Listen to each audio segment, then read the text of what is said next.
इस कार्यक्रम के पुण्यार्जक हैं सेठी छाबड़ा परिवार निवासी गुवाहाटी एवं कोलकाता, स्वर्गीय श्री कवरी लाल जी सेठी एवं स्वर्गीय श्री सुमेर मलजी छाबड़ा की पुण्य स्मृति में श्रीमती रतनमणि देवी सेठी, श्रीमती इंदिरा देवी छाबड़ा।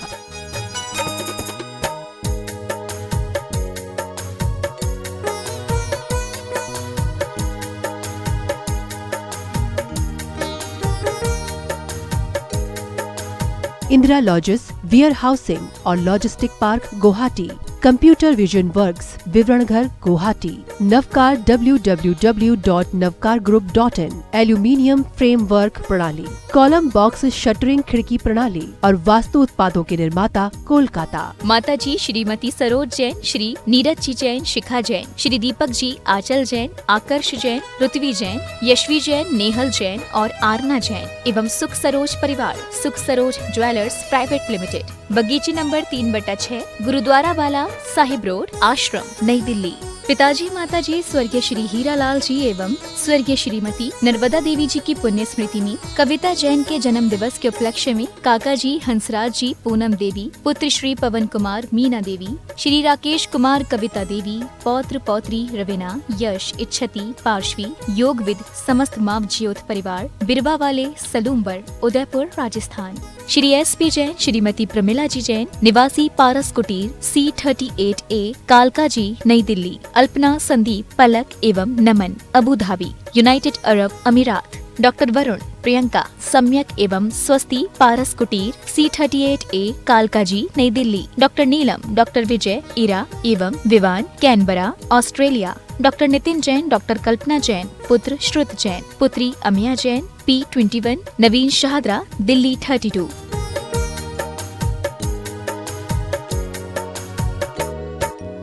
माता श्री सुशीलाबाई जैन, ललितपुर वाले, श्रीमती मीना, अनिल कुमार जैन, VSR, श्री विद्यासागर रोडवेज, नागपुर। पुत्री एवं दामाद श्रीमती सोनिया, श्री आदेश कुमार जी, पौत्र रेहान, मास्टर युवान जैन, सिंगापुर। श्रीमती स्वाति पीयूष जैन, मास्टर दर्श जैन, मास्टर गर्व जैन, BSR, श्री विद्यासागर रोडवेज परिवार, नागपुर। सौभाग्यवती किरण, कमल कुमार जैन, दिल्ली। सौभाग्यवती शिमला, राजेंद्र कुमार जी, घनसौर। सौभाग्यवती Mukta, Ajay Jain, dream soapy, BSR, Shri Vidyasagar roadways, Nagpur.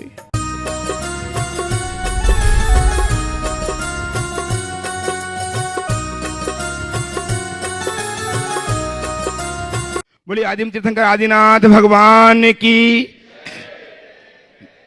वर्तमान शासन नायक भगवान महावीर स्वामी की, समय संत कई संवर्धक आचार्य देव विद्यासागर जी महाराज की, परम पूज्य प्रमाणिक संत महामना मुनिराज प्रमासागर जी महाराज की, तीर्थराज सम्मेद शिखर जी की, अहिंसामयी जैन धर्म की,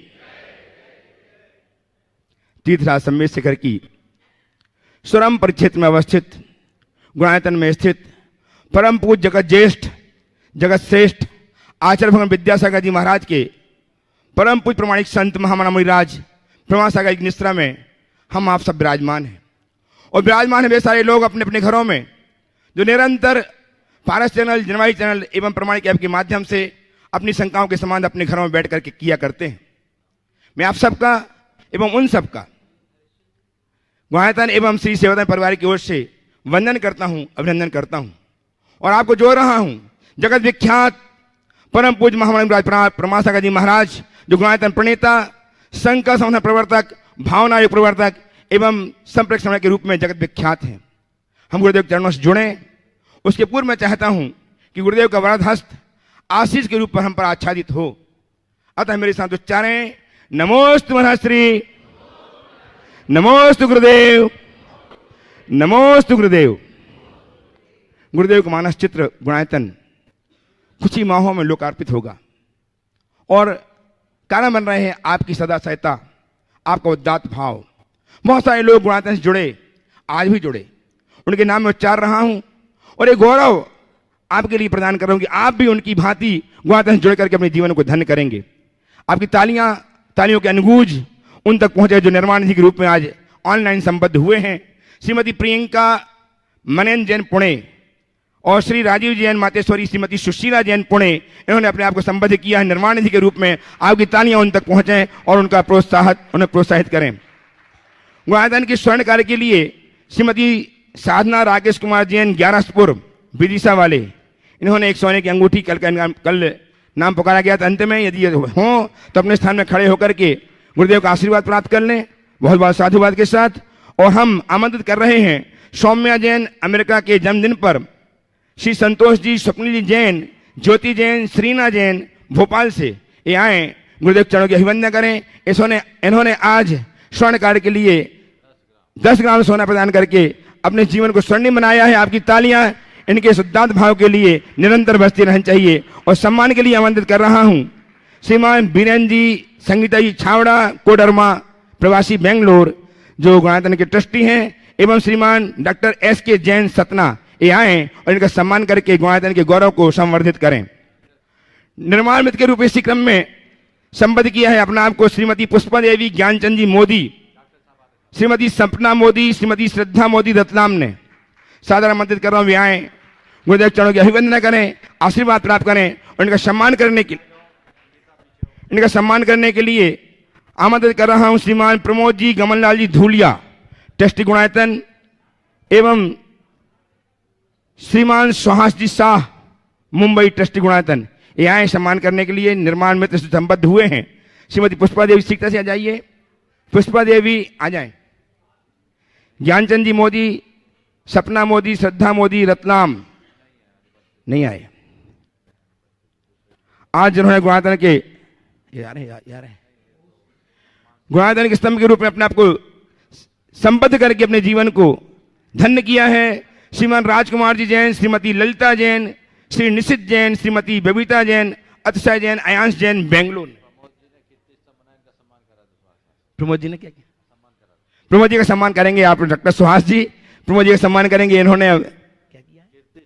कीर्ति स्तंभ बनाया है, बहुत सारे कीर्ति बना के अपने जीवन को धन्य किया है। बहुत बहुत साधुवाद के साथ हम धूलिया श्रीमान प्रमोद जी, गमनलाल जी का सम्मान कर रहे हैं। आपकी तालियां लगातार बजती रहें, ऐसे ही कीर्ति स्तंभ बनाते रहें।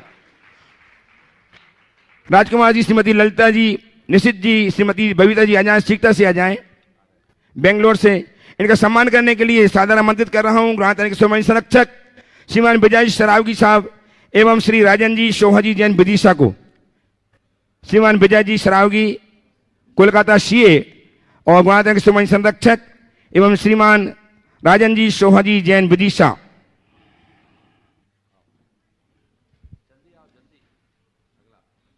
जी,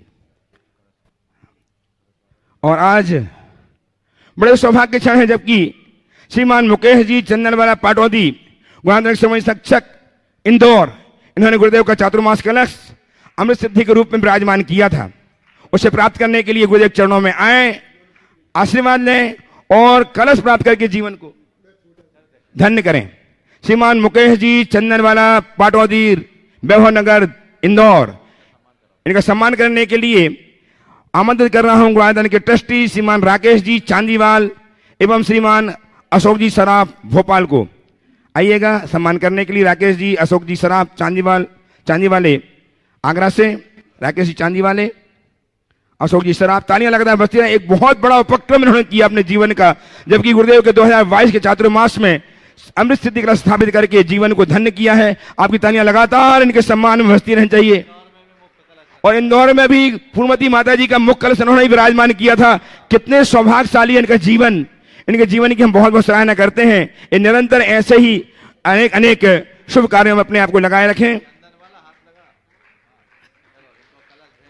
इनको कलश भेंट करेंगे ब्राह्मचारी किरीट भैया और पुनीत भैया किरीट भैया इनको कलश प्रदान करेंगे।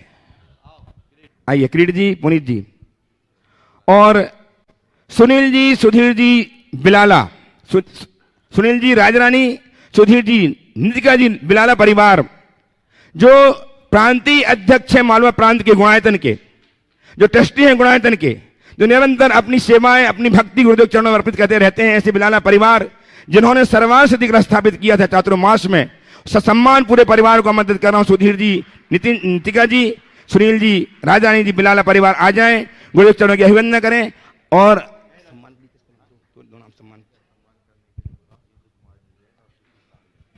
इंद्र कुमार जी जैन और सुशील जी पहाड़िया जयपुर। इंद्र कुमार जी जैन एवं सुशील जी पहाड़िया जो जयपुर से ट्रस्टी गुणायतन है, इनका सम्मान करने के लिए साधारण आमंत्रित हैं, वे आए और इनका सम्मान करेंगे और आपकी तालियां लगातार इनका सम्मान करती रहें। इस भाव के साथ मैं आपसे कह रहा हूं, तालियां बजाते रहें। सर्वार्थ सिद्धि कलश को स्थापित करके इन्होंने सर्वार्थ निधि को प्राप्त करने का उपक्रम किया है। बहुत बहुत साधुवाद।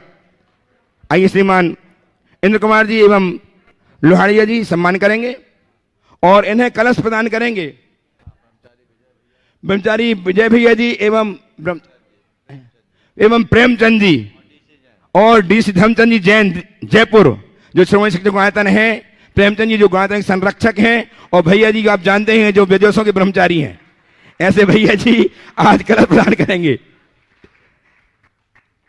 बिलाला परिवार को आपकी तालियां लगातार बजती रहें। और अब मैं विलंब न करता हुआ आप सबको लिए चलता हूं गृह के श्री चरण में।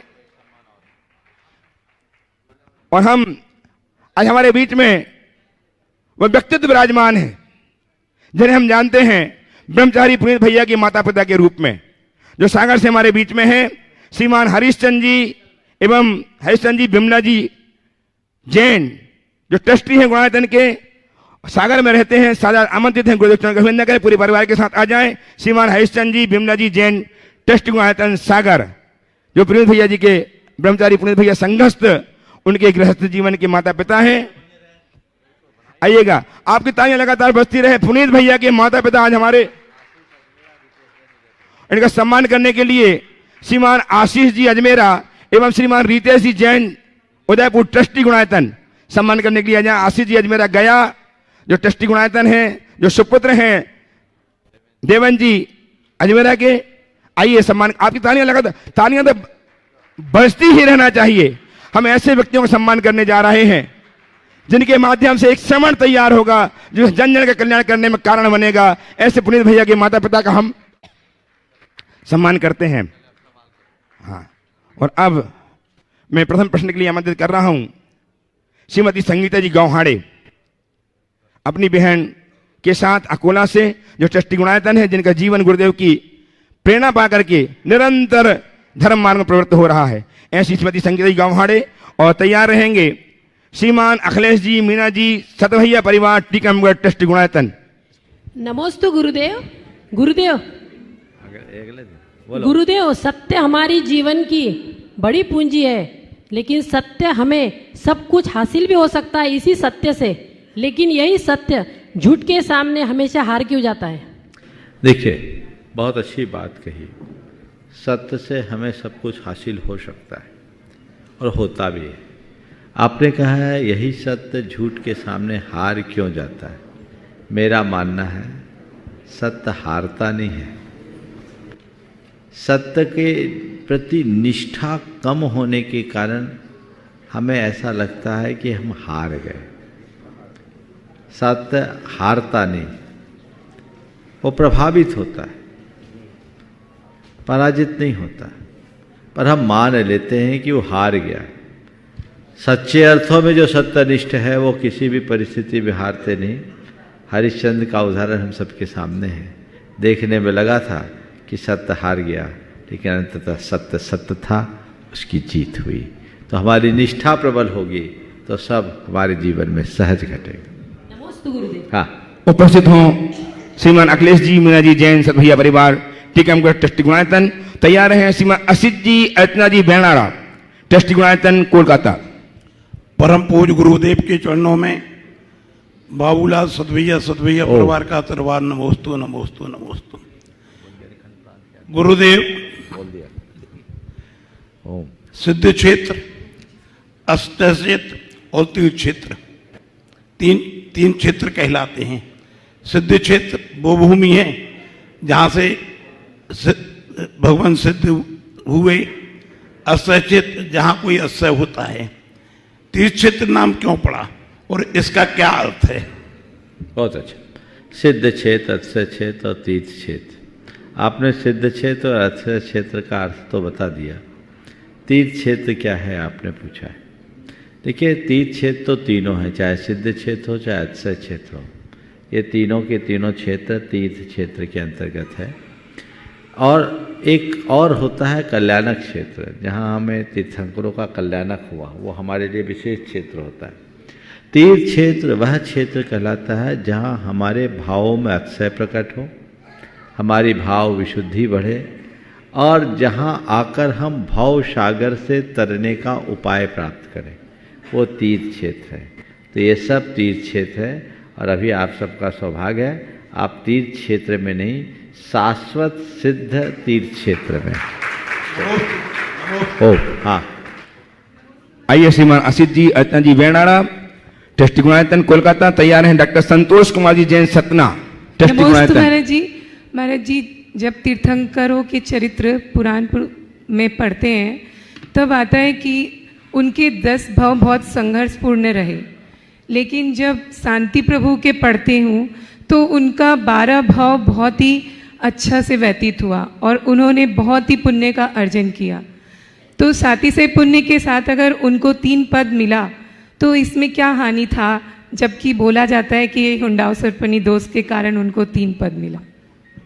देखिए, पहली बात तो तीर्थंकरों के 10 भाव संघर्ष के होते हैं, मैं इससे सहमत नहीं।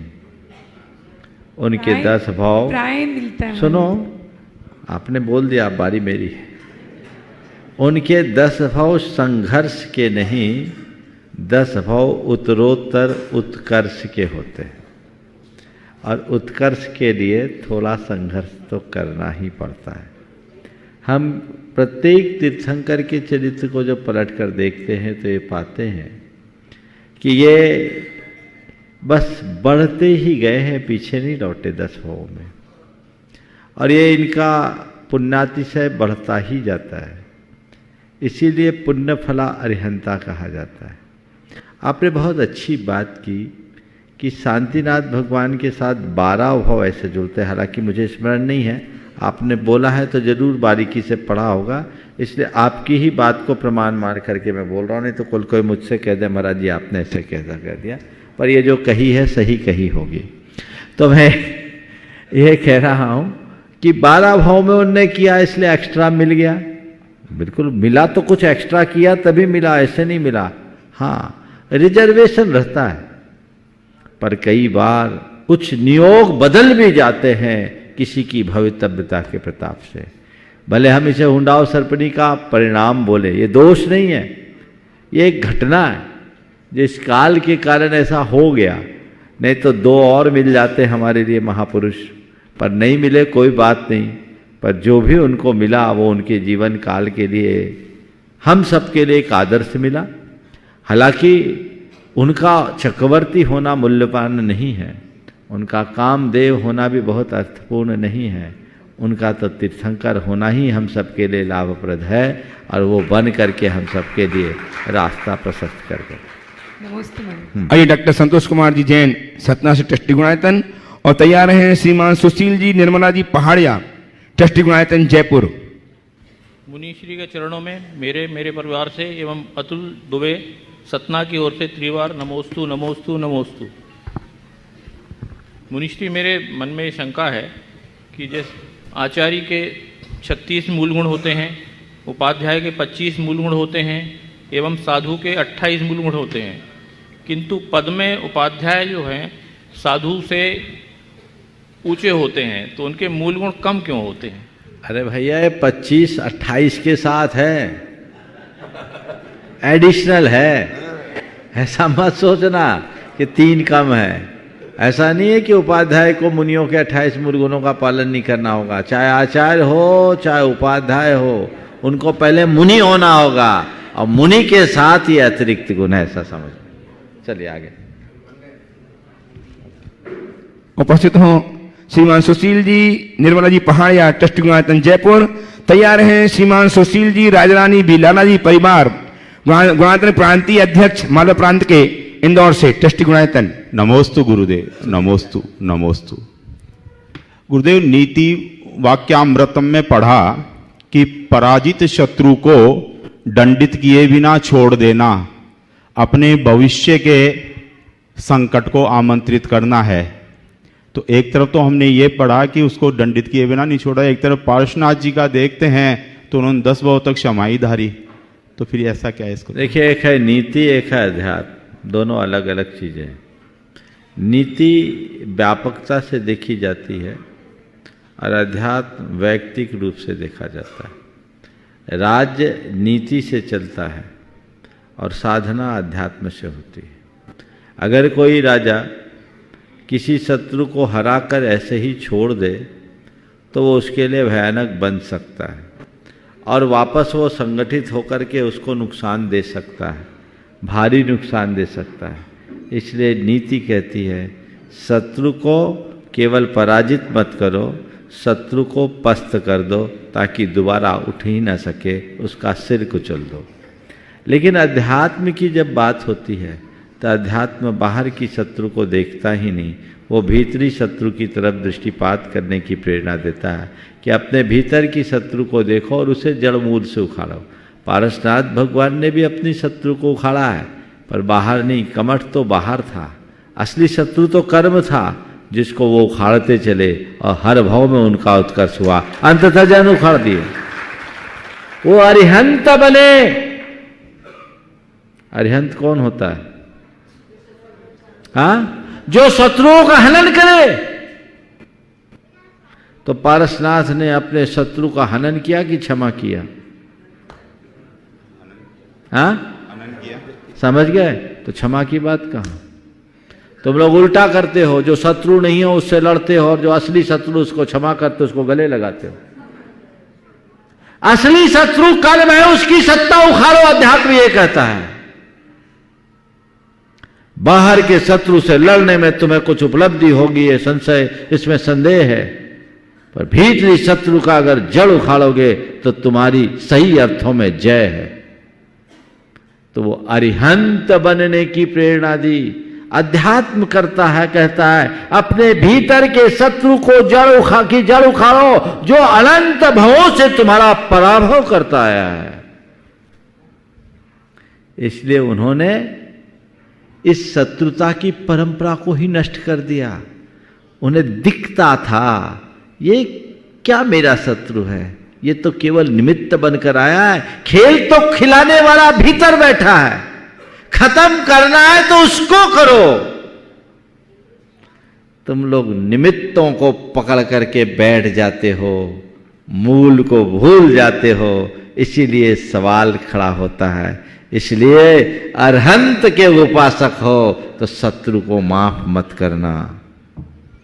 अरहंत के उपासक हो तो शत्रु को माफ कभी मत करना, पर पहले शत्रु को पहचानना, असल शत्रु कौन है। जो शत्रु है उसे पहचानो और उसको नेस्त नाबूद कर दो। निनायो निर्दय भस्म सात क्रिया, भस्मीभूत करो।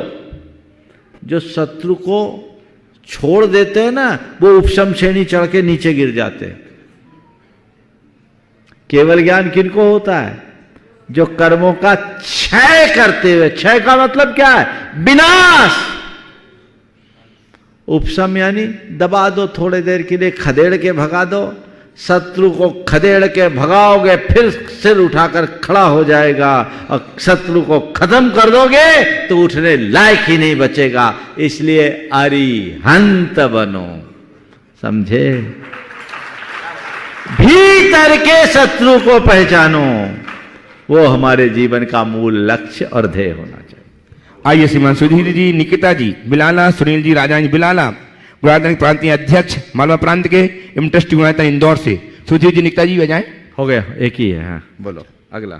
नमस्ते गुरुदेव। मुकेश जी, चंदनवाला जी, पाटवादी, श्रवण शिक्षक गुजरात इंदौर। नमस्ते गुरुदेव। परम पूज्य पूर्णमती माता जी का इंदौर से विहार होकर उज्जैन पहुंच गई हैं, और उसके बाद बढ़नेघर में संत निवास का उद्घाटन उनके सानिध्य में होने की पूर्ण संभावना है। तो आपका आशीर्वाद चाहिए उसके लिए। मेरा क्वेश्चन ये है कि आपके सानिध्य में 12 तारीख को परिक्रमा का स्वर्ण अवसर प्राप्त हो रहा है। उसके लिए मैं इंदौर से आया हूँ, पहली बार आपके सानिध्य में परिक्रमा करूँगा। तो मेरा यह पूछना है कि इस परिक्रमा का वास्तविक स्वरूप क्या रहेगा। जो लोग नहीं चल सकते हैं और उनके लिए क्या सुविधा रहेगी और कितने समय में पूरी हो जाएगी? बहुत बहुत सामयिक सवाल किया है। पहले तो मैं चाहूँगा एक बार जोरदार करताल ध्वनि से इनका स्वागत कर दे। बड़ा समर्पित और उदार परिवार है, हर कार्य में अग्रणी भूमिका रखते हैं ये लोग। इस बार पूर्णमती जी के चातुर्मास में भी इनका और पीछे खड़े मुकेश भाई का भी महत्वपूर्ण योगदान है, और गुणायतन में तो हमेशा एक पैर पर खड़े ही रहते हैं। एक बार पुनः इन सब दोनों का, मुकेश तुम भी आगे आ जा, एक साथ दोनों का जोरदार अभिनंदन कीजिए। आपने बहुत अच्छा सामयिक सवाल किया है कि परिक्रमा का स्वरूप क्या होगा। देखिए, परिक्रमा हम लोग निकलेंगे और प्रातःकाल निकलेंगे, हम लोग उजाला होने के बाद निकलेंगे, और बहुत सारे लोगों के मन में भय है कि परिक्रमा में क्या होगा। मैं आपसे कहता हूँ, वंदना से सरल परिक्रमा है। वंदना में चढ़ाई है, परिक्रमा में चलाई है। क्या है? वंदना में चढ़ाई है और परिक्रमा में चलाई है। चढ़ाई में जोर लगाना पड़ता है और परिक्रमा में दौड़ लगाना पड़ता है। समझ गए? चढ़ाई में जोर लगाओगे, परिक्रमा में दौड़ लगाओगे। चिंता करने की कोई बात नहीं है। लगभग संपूर्ण परिक्रमा का जो पथ है वो समतल है। बस दो छोटी छोटी सी पहाड़ी मिलेगी, जाते समय एक छोटी सी टेकरी मिलेगी, और निमिया घाट से लौटते समय एक पहाड़ी मिलेगी जिस पे चढ़ना है, थोड़ा डाउन आना है, फिर चढ़ना है, और वो भी छोटी सी पहाड़ी, ज़्यादा से ज़्यादा कुंडलपुर की 6 घरिया की चढ़ाई, ज़्यादा नहीं, 1-1.25 किलोमीटर की बस। और बहुत अब तो काफ़ी कुछ डेवलप भी हो गया है, और जैसा मुझे बताया ज़्यादातर इलाके में वाहन चल सकेंगे। हाँ, इसलिए घबराना नहीं, पर मन में संकल्पित होकर जाना कि मुझे पैदल ही करना है, लंगड़ी परिक्रमा नहीं करनी है, अच्छी परिक्रमा करनी है।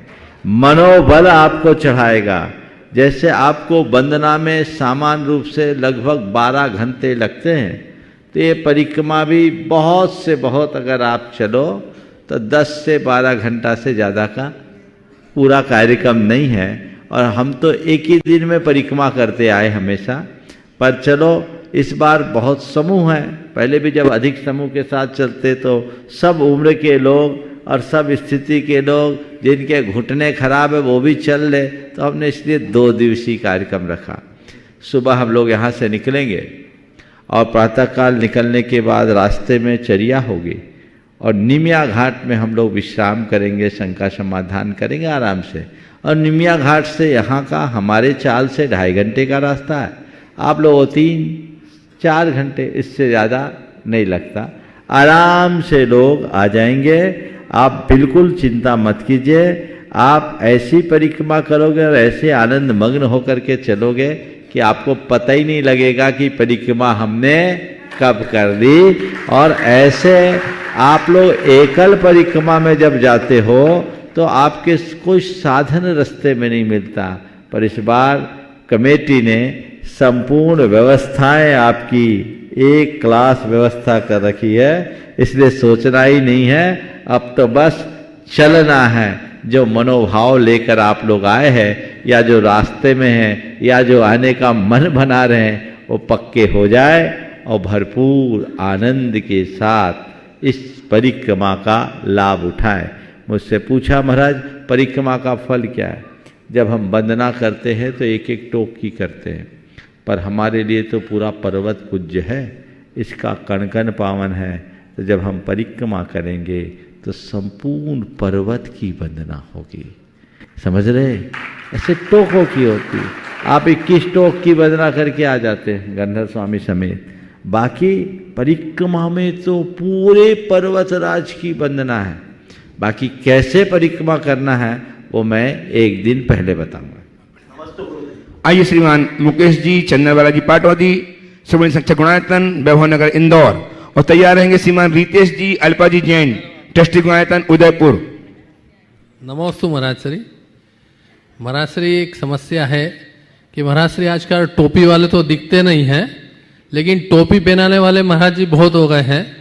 और प्रश्न ये है महाराज जी, जो महाराज जी के आगे पीछे रहते हैं संत के आगे पीछे रहते हैं और जिसका समाज में सम्मान और स्वागत भी किया, लेकिन वही लोग महाराज जी यदि टोपी पहना के चले जाए तो उनके लिए ऐसे लोगों से लिए कैसे बचा जाए महाराज जी?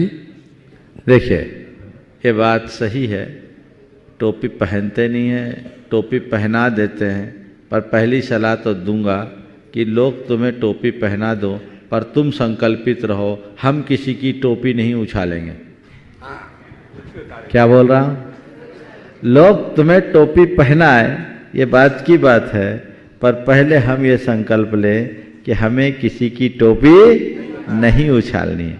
जितना टोपी पहनाना बुरा कर्म है, वैसे ही टोपी उछालना भी अच्छी बात नहीं है। ये हमें ध्यान रखना चाहिए। जहाँ तक टोपी पहनाने की बात है और साधु संतों के साथ जुड़े हुए लोगों के साथ भी ऐसा होने की बात है, मैं इस संदर्भ में यही कहूँगा, प्रायः बुराई अच्छाई की ओट में ही पलती है। हम लोगों को आंखें खोल कर काम करना चाहिए, बहुत जल्दी से किसी पर भरोसा नहीं करना चाहिए और थोड़ा जांच परख करके काम करना चाहिए, चीज़ों को समझ करके काम करना चाहिए, तभी ऐसा अच्छा होगा। जो लोग ऐसा कुकर्म करते हैं वो उसका फल भोगते हैं। आज भले टोपी पहना दे पर कल उनकी टोपी उछलनी तय है, वो कहीं के नहीं रहेंगे। इसलिए हमें इस सिद्धांत पर दृढ़ता से विश्वास रखना चाहिए कि बुरा का फल तो बुरा होता ही है, आज नहीं तो कल मिलेगा, हमें उसको लेकर विकल्प नहीं करना। उपस्थित हों रितेश जी, अल्पा जी जैन, ट्रस्टी गुणायतन उदयपुर, और तैयार हैं श्रीमान देवेंद्र कुमार जी अजमेरा, सहकोषाध्यक्ष सेवायतन एवं ट्रस्टी गुणायतन, अपने पुत्र आशीष जी के साथ गया से। नमोस्तु गुरुवार। गुरुवार, इंद्रधनुष के बनने के लिए धूप और बारिश दोनों की साथ में जरूरत होती है। हमारी जिंदगी में भी कुछ ऐसी ही है, उसमें दुख भी है, सुख भी है, अच्छाई है तो बुराई भी है, उजाला है तो अंधेरा भी है। जब हम मुसीबत का सामना सही तरीके से करते हैं तो और मजबूत बन जाते हैं। हम अपनी जिंदगी की घटनाओं पर नियंत्रित तो नहीं कर सकते, पर उनसे निपटने के तरीका पर हमारा नियंत्रण कैसा हो ताकि जीवन में इंद्रधनुषी रंग बिखर सके। उनसे निपटने के तरीके पर, अगला लाइन क्या बोला? हमारा अपनी जिंदगी की घटनाओं पर नियंत्रित तो नहीं कर सकते, पर उनसे निपटने के तरीका पर हमारा नियंत्रण कैसा हो ताकि हम जीवन में इंद्रधनुषी रंग बिखेर सकें। देखिए, इंद्रधनुष में बिल्कुल रंग तभी खिलते हैं जब धूप और बारिश दोनों होती। ये जीवन का बहुत बड़ा यथार्थ है कि हमारे जीवन का रंग तभी खिलता है जब उसमें दोनों बातों का समावेश हो। बात बिल्कुल सही है कि परिस्थितियों पर हम नियंत्रण नहीं कर सकते, पर उन्हें नियंत्रित करने का रास्ता जरूर अख्तियार कर सकते हैं। पहली बात तो मैं ये कहूँगा, जिसने इंद्रधनुष को देखा है वो समझता है कि धूप के साथ बारिश है तो घबराने की बात नहीं है, इंद्रधनुष खिलने वाला है। जीवन में जब भी दुविधा आए या कोई समस्या आए तो उसे समस्या के रूप में देखने की जगह ये मान करके चलो अब इंद्रधनुषी छटा खिलने वाली है। थोड़ा मन में धैर्य रखो, आशावादी बनो, सकारात्मकता के साथ सोचो। जिस मनुष्य के हृदय में धीरज होता है, जिसकी सोच आशावादी होती है, जिसके मन में जिसका सोच सकारात्मक होता है और जो कर्म सिद्धांत पर या विधि के विधान पर भरोसा रखता है, वो इन सब बातों से विचलित नहीं होता। उसे दिखता है कि भी रात है पर प्रभात होगा, अभी रात है प्रभात होगा। एक आदमी रात को रात रात कहकर कोस कर काटता है और दूसरा व्यक्ति प्रभात होने की प्रतीक्षा में रात बिताता है। एक आदमी रात को रात कह करके कोस कर रात बिताता है और दूसरा आदमी सुबह की प्रतीक्षा में रात बिताता है। हमारे हाथ में है, रात को काटना नहीं है, रात को बिताना है और बिताना भी कैसे? आनंद के साथ। गुरुदेव का बहुत सुंदर हाइकू है, टिमटिमाते दीप को भी देख रात भा जाती। टिमटिमाते दीपक को भी देख रात भाग जाती। रात भागी, रात भारी है, रात सुहारी, ये दीपक है ना, ये मेरे लिए रात भर के लिए आलंबन है, इसके सहारे में रात बिताऊंगा और सुबह सूर्य का अभिनंदन करूंगा। ये सोच अपने अंदर लगा, अपने अंदर वैसा भाव होना चाहिए। यदि ये झक जाए तो बेड़ा पार। आइए श्रीमान देवेंद्र कुमार जी अजमेरा साहब अपने सुपुत्र आशीष जी के साथ गया से और तैयार हैं श्रीमान अरुण कुमार जी, वैभव जी, गुड्डू जी, पीयूष जी जैन जयपुर से, अनंत मुनि भक्त। नमस्ते महाराज जी। महाराज जी लोगों को सम्मान करना एक निवेश के समान है। हाँ, लोगों का सम्मान करना एक निवेश के समान है जो हमेशा चक्रवर्ती ब्याज के साथ वापस लौटता है। किस प्रकार से सही है? बिल्कुल, सम्मान करना निवेश के समान है जो चक्रवर्ती ब्याज की तरह वापस लौटता है। आप किसी को सम्मान दोगे तो आपको कल सम्मान मिलेगा, यथार्थ है। करना है तो निवेश करके देखो। नमस्ते महाराज। चल आगे। आइए श्रीमान अरुण कुमार जी ट्रस्टी गुणायतन, वैभव जी, गुड्डू एवं पीयूष जी के साथ जयपुर से तैयार हैं गुणायतन के समय संरक्षक सीए श्रीमान विजय कुमार जी सरावगी अपनी मातुश्री के साथ कोलकाता से। नमोस्तु गुरुदेव, नमोस्तु गुरुदेव, नमोस्तु गुरुदेव। महाराज श्री सुभाजी सीईओ गुणायतन मंच पे मंचसीन हो जाए, आ जाए। हाँ। महाराज श्री गलतियां सुधारी जा सकती है, गलत फहमियां भी सुधारी जा सकती है। फिर से महाराज श्री गलतियां सुधारी जा सकती हैं, गलत फहमियां भी सुधारी जा सकती हैं, लेकिन लोगों की आपके बारे में गलत धारणाओं को सुधारने के लिए क्या करें? देखिए, गलतियां सुधारी जा सकती, गलतफहमियां भी सुधारी जा सकती है, पर लोगों की गलत धारणा को सुधारने के लिए हम क्या करें? हम ये मान ले कि उनकी गलतफहमी है, दिमाग अपने आप सुधर जाएगा। अगर लोगों के मन में हमारे प्रति कोई गलत धारणा है तो हम क्यों घबराएं? गलत धारणा उनकी, मेरी थोड़ी, वो उनकी गलतफहमी है। उनकी जो धारणा वो धारणा बनाए रखे रहने दो। परेशानी उनको है कि हमें, तो वो भोगे, हम क्यों उलझे? जिनकी परेशानी है वे ही देखे, हमें उलझने की कोई जरूरत नहीं। आइए गुणायतन के समय संरक्षक श्रीमान विजय सरावगी अपनी मातुश्री चंदा देवी के साथ कोलकाता से सीए एवं श्रीमान तैयार हैं श्रीमान राजन जी जैन, श्रीमती शोभा जी, डॉक्टर शोभा जी जैन विदिशा, ट्रस्टी गुणायतन। गुरुदेव के चरणों में मेरा सपरिवार और कोलकाता समाज की ओर से बारंबार नमोस्तु।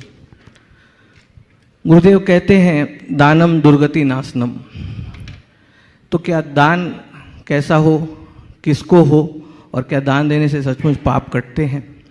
बहुत अच्छा सवाल। दानम दुर्गति नाशनम, ये शास्त्र का बहुत ही प्रसिद्ध वाक्य है, और दान देने से निश्चित पाप कटते हैं, दुर्गति टलती। शास्त्रों में तो इसका वर्णन है ही। शास्त्र कहते हैं अंतराय के निवारण के दो मूल उपाय हैं, जिन पूजा और पात्र दान। जो लोग करते हैं उनके जीवन में बहुत बड़ा बदलाव आता है। सवाल बहुत महत्वपूर्ण है और इसमें विस्तृत उत्तर की भी अपेक्षा है। मैं इस संदर्भ में दो उदाहरण दूंगा, एक पौराणिक और एक अपने समक्ष घटित। पौराणिक उदाहरण आपको पता होगा अकृत पुण्य का। अकृत पुण्य एक जागीरदार का पुत्र था, लेकिन उसने पूर्व जन्म में निर्माल्य का भक्षण किया था। निर्माल समझते हो? देव द्रव्य का, भगवान के लिए अर्पित सामग्री का उपभोग किया। मंदिर के जो भी सामग्री है, संपत्ति है, दान आदि के लिए जो अर्पित द्रव्य है, उसका उपभोग निर्माल्य भक्षण कहलाता है। उसके परिणाम स्वरूप उसको इतना तीव्र अंतराय कर्म का बंध हुआ कि जिस दिन जन्म हुआ उसके जागीरदार पिता की मृत्यु हो गई। एक एक करके उसकी सारी संपत्ति समाप्त हो गई। दाने दाने को मोहताज होना पड़ा। एक दिन उसे मजदूरी करनी पड़ी।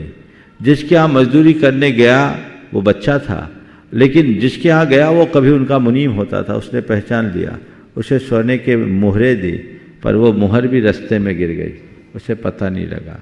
उसकी माँ को जब पता लगा तो सोचा अब इस गांव में रहना उचित नहीं, वो निकल गई। कहानी लंबी है, मैं सार में बताता हूँ। पाप ऐसा था कि जहाँ हाथ डाले वहीं हाथ जले। लेकिन उसी अकृत पुण्य की माँ ने एक दिन आहार दान का सौभाग्य पाया, और अकृत पुण्य उसमें केवल अनुमोदना किया।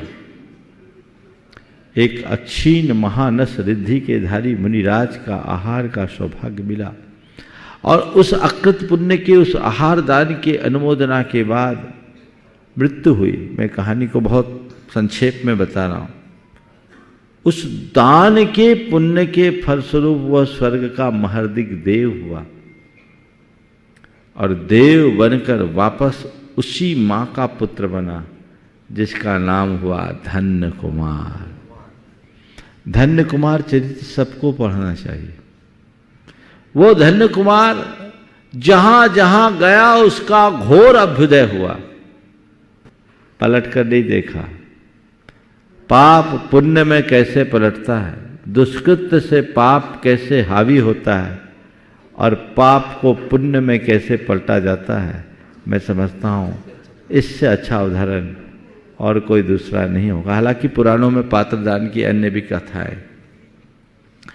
अब एक मैं अपने बीच घटी हुई बात कहता हूं। एक व्यक्ति को 10 वर्षों से लगातार नुकसान हो रहा था। व्यापार में नुकसान हुआ, बीमारियां भी हुई, रुपया लोगों ने दबा लिया, जहां चाहे जहां हाथ डाले वहां नुकसान। एक दिन उसने मुझसे अपनी व्यथा कही।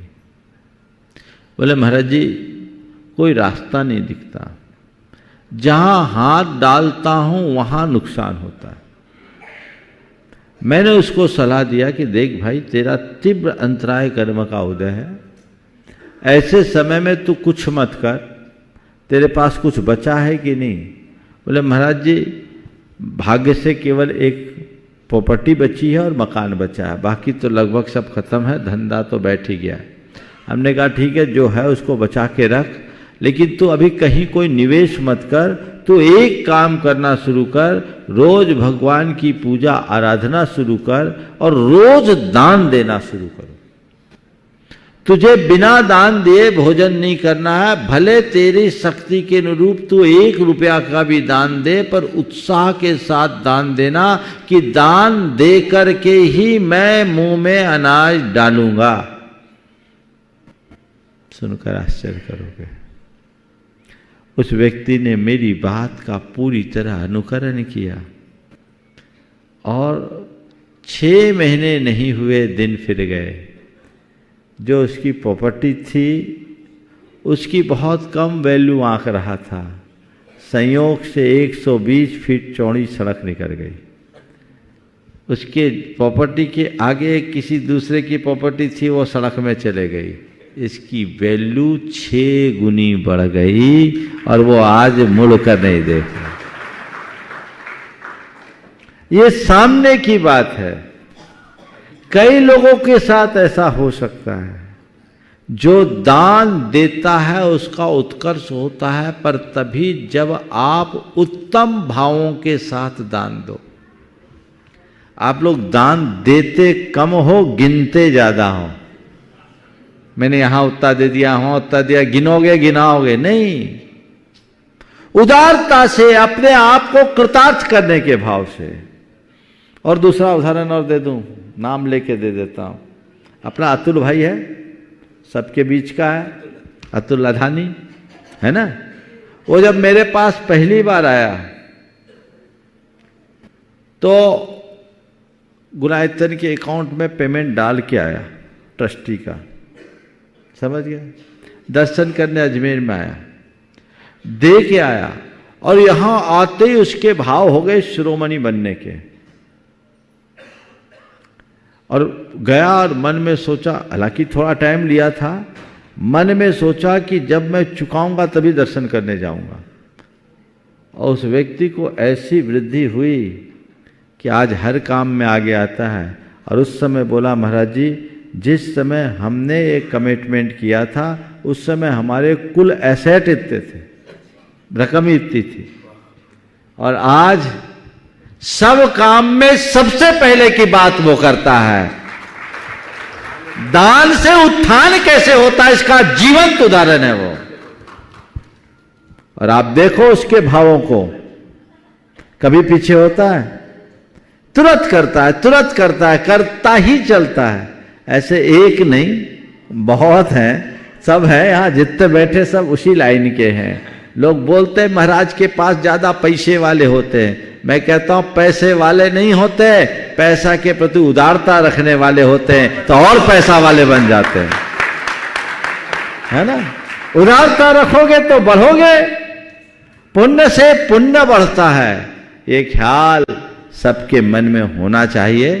तो दानम दुर्गति नाशनम ये भाव है। आपने पूछा दान कहाँ रखना चाहिए, करना चाहिए, तो 7 स्थान है दान के, जिनबिंब, जिनागार, जिन यात्रा, प्रतिष्ठिकम, दान, पूजा, सुसिद्धांत, लेखनम, सप्त क्षेत्रियो हो। अपनी संपत्ति को 7 स्थानों में लगाओ, जिनबिंब के निर्माण में, जिनागार जिन मंदिर के निर्माण में, जिन यात्रा तीर्थ यात्राएं करने कराने में, और प्रतिष्ठा करने में, पंचकल्याणक आदि प्रतिष्ठा में, दान में, चतुर्विध संघ को दान देने में, पात्र दान देने में, दीन दुखियों को करुणा दान देने में, पूजा विधान अनुष्ठान में और शास्त्र के प्रकाशन में। ये 7 स्थानों में द्रव्य लगाने से अक्षय पुण्य की प्राप्ति होती। जिनबिंब, जिनागार, जिन यात्रा, प्रतिष्ठा, दान, पूजा और शास्त्र प्रकाशन, ये 7 ऐसे स्थान हैं जो पुण्य बंध के विशेष कारण हैं। ऐसे में अपने संचित द्रव्य को लगाकर जीवन धन्य बनाना चाहिए। आइए श्रीमान राजन जी जैन, श्रीमती डॉक्टर शोभा जी जैन विदिशा, ट्रस्टी गुणायतन, और तैयार हैं श्रीमान अरुण जी, सीमा जी गंगवाल, ट्रस्टी गुणायतन रांची। हे महर्षि, मेरा और मेरे परिवार की ओर से आपको त्योहार नमस्तु। हे गुरुवर, कुछ लोग जीवन भर बहुत धर्म करते हैं, बहुत अच्छा उनका चारित्र होता है, लेकिन अंत समय में वो अनकॉन्शियस हो जाते हैं। तो मेरा ये पूछना है आपसे, मार्गदर्शन करें। तो ऐसे लोगों की क्या जिंदगी भर की तपस्या तीव्र कर्म के कारण व्यर्थ चली जाती है, या अनकॉन्शियस अवस्था में जब हम उनको कुछ धर्म साधन कराते हैं, कुछ त्याग कराते हैं, सुनाते हैं, तो क्या वो सुनते हैं, उसको अनुभव करते हैं? देखिए, मुझे ऐसा लगता है कि आप चेतन जी के संदर्भ में पूछ रही हैं। पहले तो मैं इस संदर्भ में कहूँगा, भाई चेतन जी विदिशा के एक बहुत ही धर्म श्रद्धालु, व्रती और भवभीरू श्रावक थे। देव शास्त्र गुरु के प्रति पूरा जीवन उनका समर्पित रहा है। अभी एक बैल के द्वारा उनको टक्कर मार देने से हेड इंजरी हुई, और कल ही हुआ ना सर, कल वो हम सब के बीच से चले गए। वो बहुत धर्मात्मा व्यक्ति, उनकी धर्मपत्नी भी बहुत धर्मात्मा, मुझसे 1992 से वो जुड़े रहे। और ऐसी घड़ी में मैं पूरे परिवार को आशीर्वाद दूंगा कि इस बात को अब तो स्वीकार करना होगा। अजर अमर तो कोई है ही नहीं, उनके जाने का समय आया, वो चले गए। आना जाना सबके साथ लगा हुआ है। हाँ, अगर कोई व्यक्ति स्वाभाविक तरीके से जाता है तो लोगों को तकलीफ कम होती है, पर इस तरह की दुर्घटनाओं से ग्रसित होकर के कोई जाता है, तकलीफ स्वाभाविक है, लेकिन अब हमारे हाथ में कुछ नहीं है। हम तो ये मानते हैं जो व्यक्ति जीवन पर्यंत अच्छा करता है उसका परिणाम उसे किसी न किसी रूप में मिलता ही है। और चेतन भाई भी जिस तरह के व्यक्तित्व के धारक थे, उन्हें उसका परिणाम सुनिश्चित रूप से मिलेगा। जहाँ तक आपने पूछा है जीवन भर धर्म ध्यान करने वालों के साथ भी ऐसा संयोग क्यों होता है, ये स्वाभाविक है। हम तीर्थंकरों के काल में भी ऐसे प्रसंग देखे हैं। हमारे द्वादशांग में अंतकृत 10 और अनुत्तरोपादिक 10 मुनियों का उल्लेख आता है। प्रत्येक तीर्थंकर के तीर्थ काल में 10 मुनि ऐसे होते हैं जिन पर दारुण उपसर्ग होते हैं और उसी में वो केवल ज्ञान प्राप्त करते हैं, उनको बोलते हैं अंतकृत केवली। और 10 मुनि ऐसे होते हैं जिन पर ऐसी महाभयानक उपसर्ग होते हैं और वो मरकर देह त्याग कर अनुत्तरोपादिक अनुत्तर विमानों में उत्पन्न होते हैं। लेकिन जब मुनियों को, जो विशुद्ध धर्म ध्यानी है, उनको भी पूर्वकृत पाप के परिणाम स्वरूप ऐसा कुछ भोगना पड़ता है, तो हम सब सामान्य धर्मात्मा जन किस खेत की मूली हैं। इसे कर्म का संयोग मानना चाहिए। इसे देखकर हमारे बहुत सारे युवाओं का मन विचलित होता है। वो सोचते हैं अरे इतना जीवन भर धर्म किया फिर क्या मिला। हारो मत, धर्मात्मा के साथ ऐसा होता है। क्योंकि जो धर्म करता है, त्याग तपस्या करता है, उसके कर्मों की उदीर्णा होती है और अनंत भवों में नष्ट करने वाला होने वाला कर्म एक क्षण में नष्ट हो जाता है। तो अगर किसी धर्मात्मा पर कोई कष्ट विपत्ति आती है तो उसे घबराना नहीं चाहिए, हिम्मत रखना चाहिए और ये सोचना चाहिए मेरा अकाउंट सेटल हो रहा है, मेरा संसार सिमट रहा है, अब मैं जल्दी पार होने वाला हूं। जितने संघर्ष और चुनौतियां सामने आए, आप समझिए मेरी मंजिल उतनी ही निकट आती जा रही, ये सोच बना करके चलो। ऐसी सोच जो बना करके चलते हैं उनके जीवन का कायाकल्प होता है।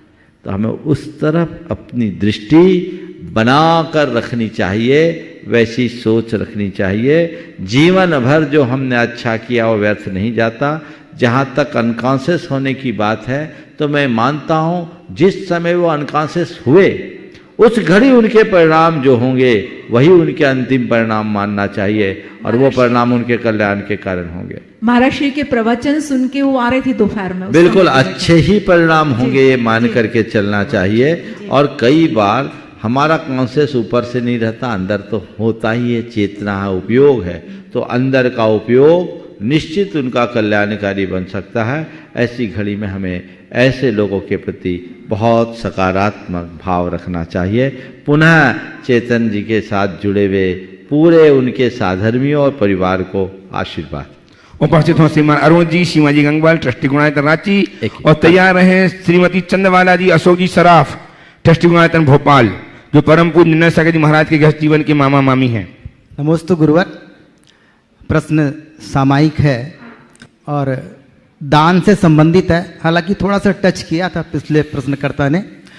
प्रश्न जिज्ञासा महाराज जी की व्यापारिक क्षेत्र में, संसार के क्षेत्र में, व्यापारिक क्षेत्र में जो महारथी हैं, व्यापारिक एनालिटिक महारथी हैं, वो बोलते हैं कि सेल्स तभी कंप्लीट मानो जब पेमेंट आ जाए। ये हमारे संसार की बात।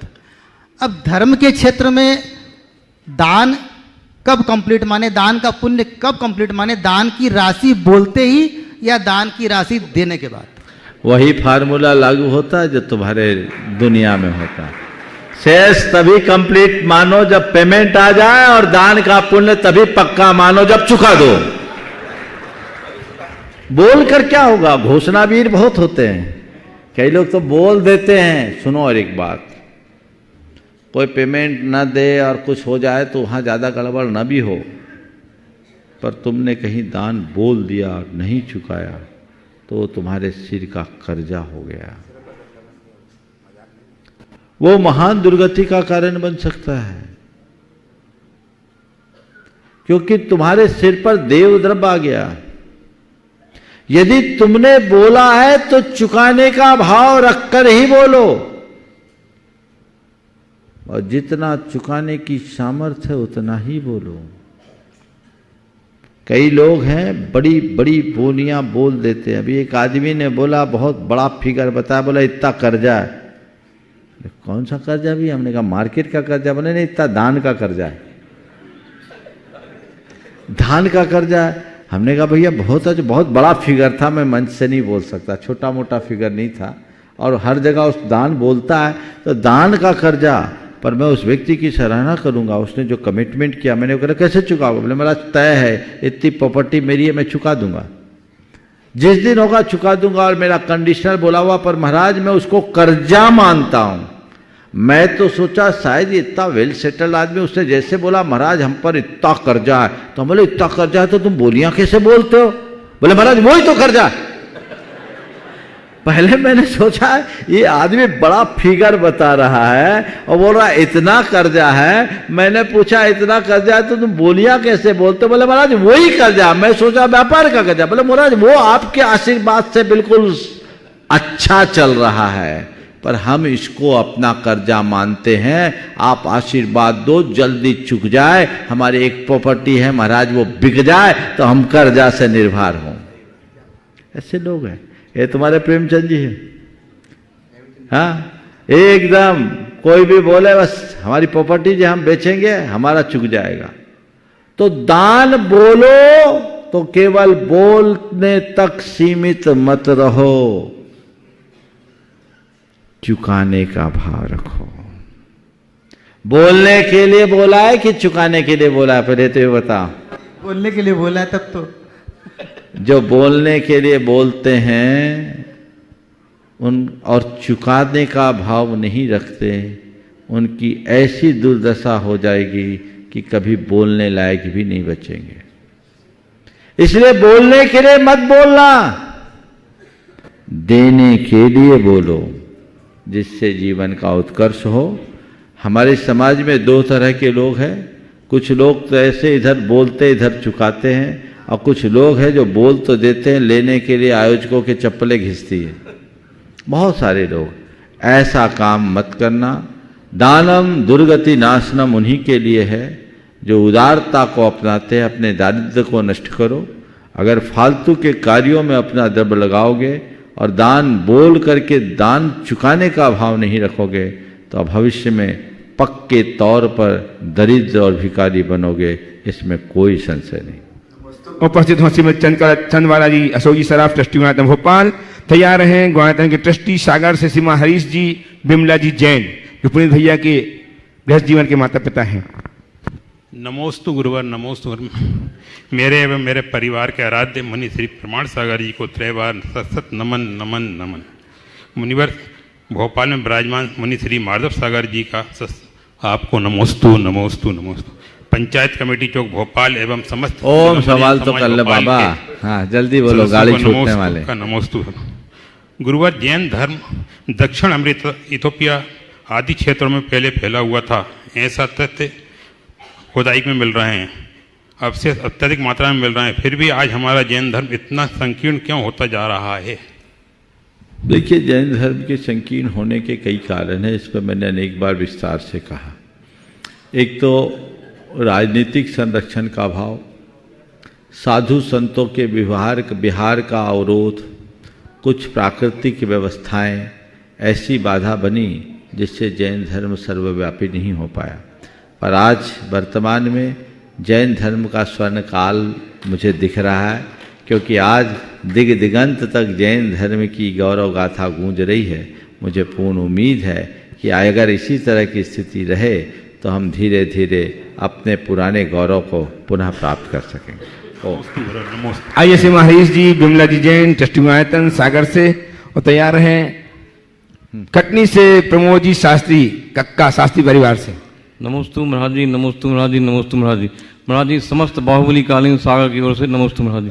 महाराज जी, मेरा प्रश्न यह है कि जीव कर्मों का बंध कैसे होता है एवं उन कर्मों का चक्र कैसे चलता है?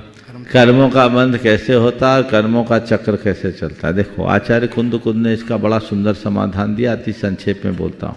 जो खलु संसार रथो जीवो तत्तो होदि परिणामो, परिणामादो कम्मम कम्मादो होदि गदिषु गदि, गदि मदिगदस्स देहो देहादो इंद्रियानि जायन्ते, तत्तो विषय गहनम तत्तो रागो वदो सोवा, यदि जिन वरेहि वणियम जीवस संसार चक्कवालम्मी, जीवस हो एवं अनाहि निहिनो सनहीनो वा। जो संसारी जीव है वो उसके कोई ना कोई अच्छे बुरे भाव होते हैं, उससे कर्म बंधता है। कर्म बंधने से उसे गति से गत्यांतर जाना पड़ता है, और गति से गत्यांतर जाने में उसे नया शरीर मिलता है। शरीर प्राप्त करता है तो उसे इंद्रियां मिलती है। इंद्रियां मिलती है तो फिर उसकी विषयों में प्रवृत्ति होती है। विषयों में प्रवृत्ति होती तो राग द्वेष रूप परिणाम होते हैं। राग द्वेष होने से कर्म बंधता है। कर्म बंधने से वो गति से गत्यंतर में जाता है। गति से गत्यंतर में जाता है तो नया शरीर मिलता है। नया शरीर पाता है तो फिर इंद्रियां मिलती है। इंद्रियां मिलती है तो विषयों की ओर भागती है।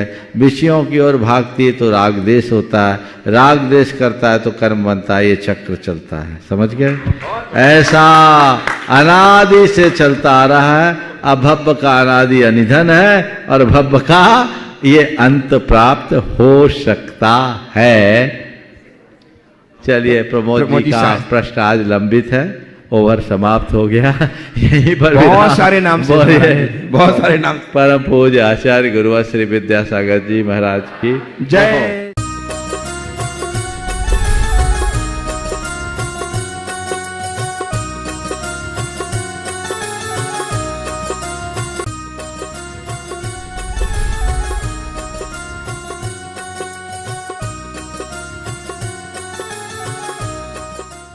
इस कार्यक्रम के पुण्यार्चक थे सेठी छाबड़ा परिवार निवासी गुवाहाटी एवं कोलकाता। स्वर्गीय श्री कवरी लाल जी सेठी एवं स्वर्गीय श्री सुमेर मल जी छाबड़ा की पुण्य स्मृति में Shrimati Ratanmani Devi Sethi, Shrimati Indira Devi Chhabra.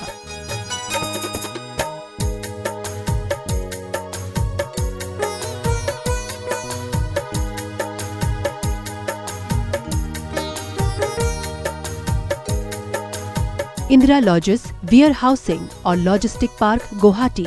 Computer vision works, Vivaran Ghar Guwahati. Navkar www.navkargroup.in। Aluminium framework प्रणाली, कॉलम बॉक्स शटरिंग खिड़की प्रणाली और वास्तु उत्पादों के निर्माता कोलकाता। माता जी श्रीमती सरोज जैन, श्री नीरज जी जैन, शिखा जैन, श्री दीपक जी, आंचल जैन, आकर्ष जैन, पृथ्वी जैन, यशवी जैन, नेहल जैन और आरना जैन एवं सुख सरोज परिवार, सुख सरोज ज्वेलर्स प्राइवेट लिमिटेड, बगीची नंबर 3/6, गुरुद्वारा वाला साहिब रोड, आश्रम, नई दिल्ली। पिताजी माताजी स्वर्गीय श्री हीरालाल जी एवं स्वर्गीय श्रीमती नर्मदा देवी जी की पुण्य स्मृति में कविता जैन के जन्म दिवस के उपलक्ष्य में काका जी हंसराज जी, पूनम देवी, पुत्र श्री पवन कुमार, मीना देवी, श्री राकेश कुमार, कविता देवी, पौत्र पौत्री रवीना, यश, इच्छति, पार्श्वी, योगविद, समस्त माव ज्योत परिवार, बिरवा वाले, सलूम्बर, उदयपुर, राजस्थान। श्री SP जैन, श्रीमती प्रमिला जी जैन, निवासी पारस कुटीर, C38A, कालका जी, नई दिल्ली। अल्पना, संदीप, पलक एवं नमन, अबू धाबी, यूनाइटेड अरब अमीरात। डॉक्टर वरुण, प्रियंका, सम्यक एवं स्वस्ति, पारस कुटीर, C38A, Kalkaji, New Delhi. Doctor Neelam, doctor Vijay, Ira एवं Vivaan, Canberra, Australia. Doctor Nitin Jain, doctor Kalpana Jain, पुत्र श्रुत जैन, पुत्री अमिया जैन, P21, नवीन शाहदरा, दिल्ली 32।